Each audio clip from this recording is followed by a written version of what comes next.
Hello, third grade, and welcome to Positive Action for today. Wanted creative thinkers to come up with new and interesting ideas. Reward good feelings. Today's positive action lesson is about our needs to be creative, which means that we are able to make new things to stretch our minds and to produce interesting and unique thoughts. We all need to think this way, and we are all capable of it. Today, I want to read you a story about what happened to a girl named Angela. When she thought creative, then you will have a chance to do some mind stretching of your own. Nothing to do. As I read along, please follow along with me. Angela Orgeo sat in her father's overstuffed armchair, her legs draped over one of its arms, her head propped up against the other.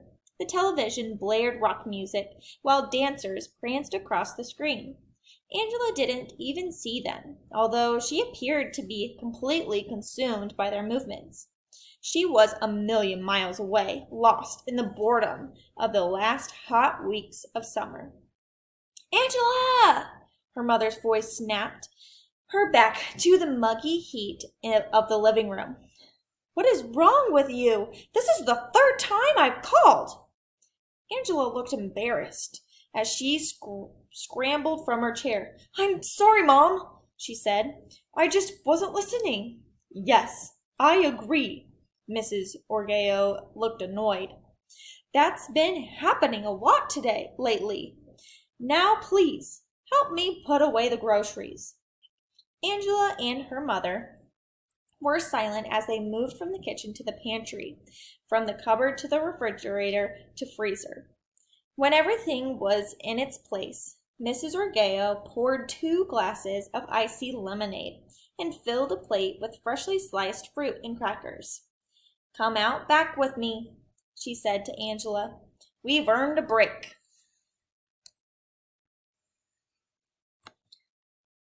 Zoom in a little bit so you can see a little better.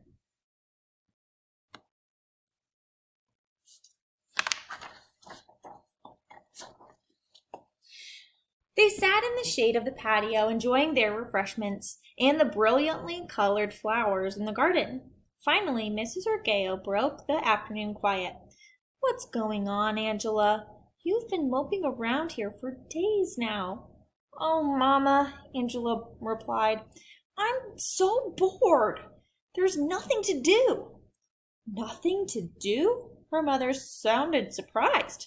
"Swimming, working in the garden, playing with Fran and Lupe. You call that nothing to do?" "But I've done those things all summer. I want to do something new." Angela looked at her mother helplessly. "Ah, I see." Mrs. Orgeo's face lit up with understanding. "You are bored and you want me to find something new for you to do." Angela nodded her head energetically.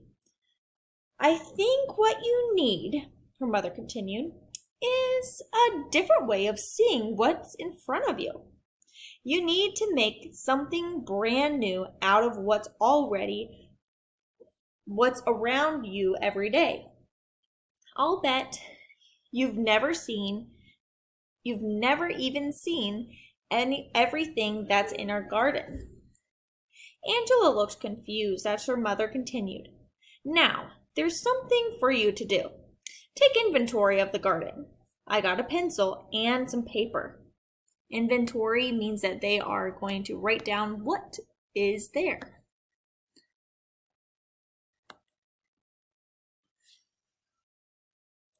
She did as she was told, but she thought her mother was acting strangely. Besides, counting the plants in the garden wasn't exactly what she had in mind.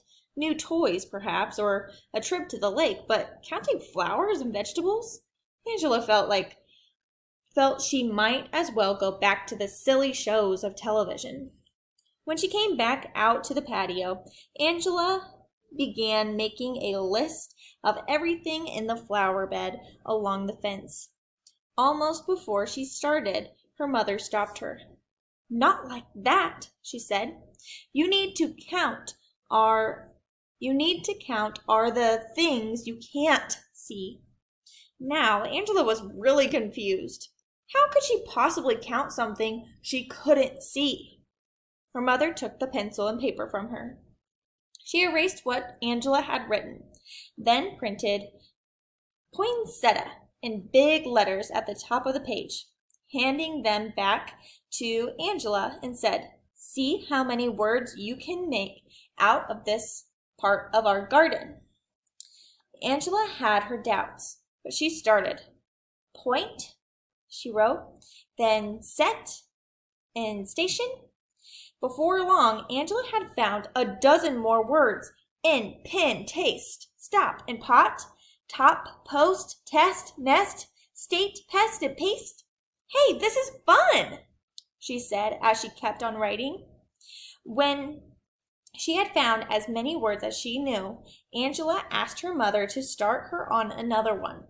"Not now," Mrs. Argeo said.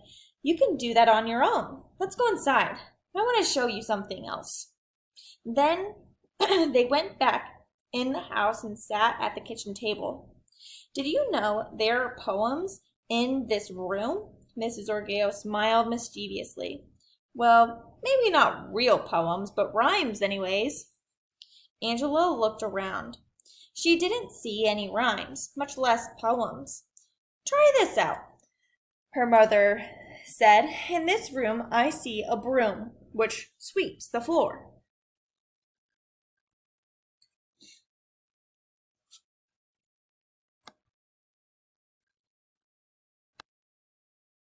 "And so much more," interrupted Angela. "Right out the door." "Good!" Mrs. Argeo smiled happily. "There's pots and pans and garbage cans," Angela continued. "For every fish there is a dish." And she said, pointing to the trout her mother had set out to thaw for dinner. "For every cook there is a nook." And she pointed to a little desk her mother used. "You've got the idea." Angela's mother sounded pleased. By dinner time, Angela had learned even more ways to find new things in what was around her every day. More importantly, she'd learned to create her own fun when it seemed that there was nothing to do. She shared that she had learned with her parents, and the three of them played with their world until it was time for Angela to go to bed. Now, maybe sometime you have felt like Angela, like you didn't know what to do, you were so bored. Now, having a creative mind helps keep your mind happy and healthy. Remember, to have positive actions, we need to take care of our mind and our body and do healthy things to keep it safe. So I want you to think about, and you can respond using your voice tool. What was Angela bored? Why was Angela bored in the beginning? Why do you think she was bored? Once Angela had learned to think creatively, do you think she ever complained about having nothing to do again? Have you ever felt like Angela did in the beginning? What did you do about it? After you've responded to these parts, you are finished with problem solving for today.